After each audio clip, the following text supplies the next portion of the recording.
A recent Cornell University study concluded that men who are financially dependent on their wives are more likely to be unfaithful, and the greater the gap, the more likely the man is to cheat.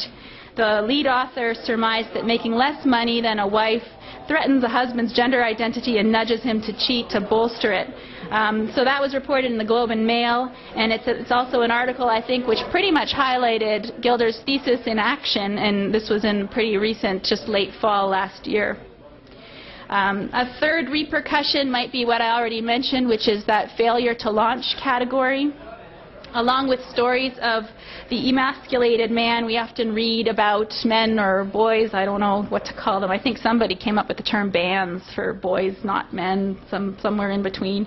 Anyway, we often read about men playing excessive amounts of Xbox, living in their parents' basement, and this has been actually given a term adolescence, a prolonged adolescence. Just to highlight that, I found a letter to the editor in a British newspaper in The Guardian in the United Kingdom. And it's the story of parents who are writing in about their smart but unmotivated son. So they wrote this: "Is it possible to get to your late 30s and not know what you want to do with your life? My son is unemployed, living in low-income housing, and seems to have no ambitions or goals, just drinking and smoking dope. Any relationships he has never seemed to work out, and he has gone from one dead-end job to another. He is bright, but we cannot figure out why he is so unhappy, what to do." So that was a letter asking for readers actually to write in and give their advice. I feel if Gilder were to write in, he might write this: that in a world where women do not say no, the man is never forced to settle down and make serious choices. A fourth outcome that I identify is around the world of work. A fair bit of Gilder's book focuses on the world of work. The flip side of the failure to launch phenomenon might be men who are workaholics or ultra-competitive, and these are men for whom, absent marriage and family, work becomes the only or main source of identity, and these are men who can and will drive you into the ground. So this is another consequence of failing to raise healthy men. I feel like this is where Gilder gets really interesting, and if I haven't been politically incorrect enough to this point in this talk, it's about to get even better. So here Gilder quotes Margaret Mead, who has this to say about men and women working together. I'm really glad she's a woman. It makes this politically incorrect message slightly less painful. She says, "Males always require a special arena of glorified achievement from which women are excluded. Their concern with sexual differentiation is obsessive. Men can be passive without grave psychological damage only if the women are passive also. Aggressive and competitive women, unconcerned with motherhood, produce more ruthless men and a society so competitive that it disintegrates." So consider whether this is true or not. I give you information for you to sift through in your own mind. The idea that men can be passive without grave psychological damage only if the women are passive also. I will share this thought that I had when I read that. I thought to the political climate and to the number of times I've heard women on Parliament Hill say that if only we had more women in politics, it would just be a better world, more peaceful, kinder, gentler, everything would function better. And actually this idea makes me wonder whether the presence of aggressive women in politics doesn't just make everything a whole lot worse and lower the tone of debate. So it's just a little bit of a thought to leave with you. It occurred to me. A fifth outcome of an ill-formed masculinity is something I already mentioned. It's the life in gangs and crime. I grew up in Toronto, as was mentioned, and I remember very well that I was visiting with family and friends on Boxing Day in 2005 when Jane Kriba was shot and caught in the crossfire of gang warfare on a major street in downtown Toronto. Gangs are not made up of married men. They are not made up of women. Gilder puts it this way. Quote, "Groups of sociologists venturing into urban streets after their seminars on violence in America do not rush to their taxis fearing attack by marauding bands of feminists, covens of single women, or angry packs of welfare mothers.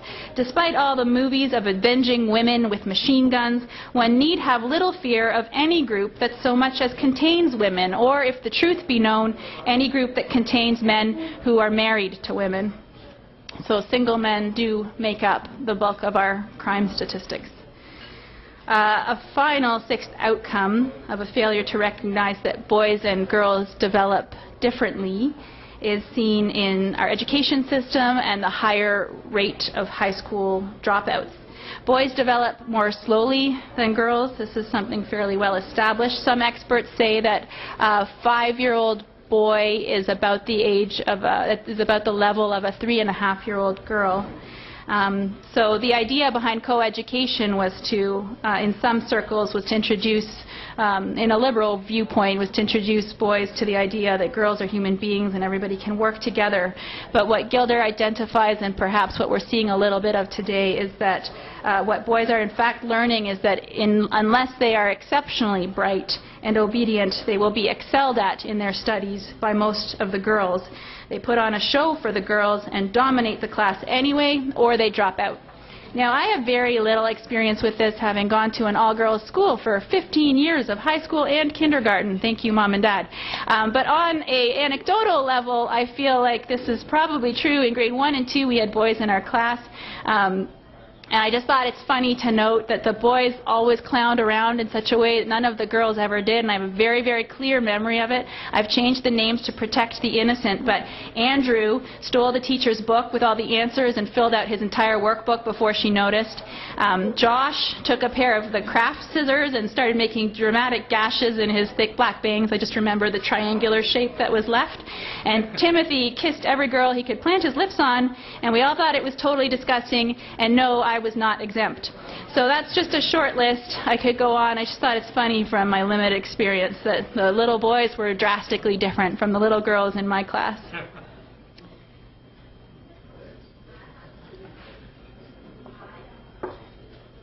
So Gilder's thesis is about men and marriage, what marriage does for men in our culture.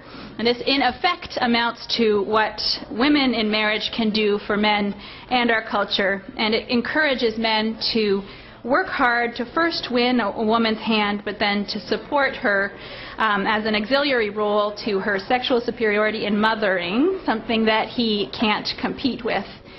And this thesis presents a clear connection between personal, intimate choices and the culture at large, which is, I think, something we need to talk about more today in Canada.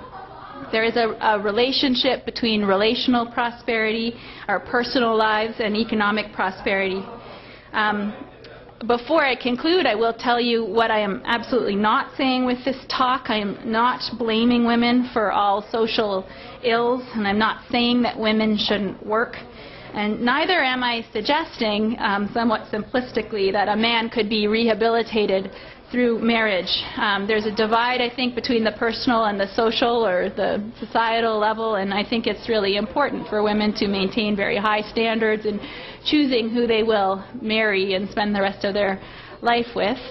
Neither does this talk give leeway to men to gripe, to complain about how hard they have it. You don't. We live in Canada and we're all very blessed.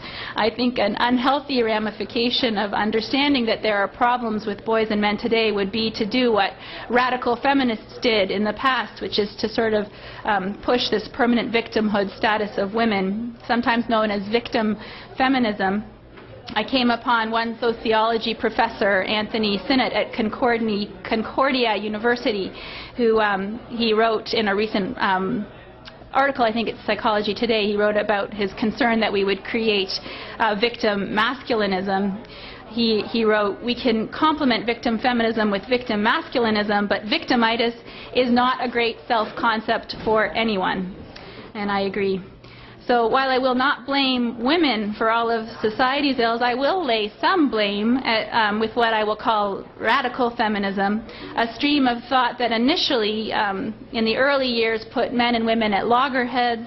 And if you've read any Betty Friedan, sort of created ideas around hearth and home that were exceptionally negative. She called home a comfortable concentration camp. She believed marriage oppressed women, and there are plenty of those radical feminists still around today to perpetuate these notions. Marriage does not oppress women. In fact, we see that marital breakdown causes an increase in female lone parent poverty.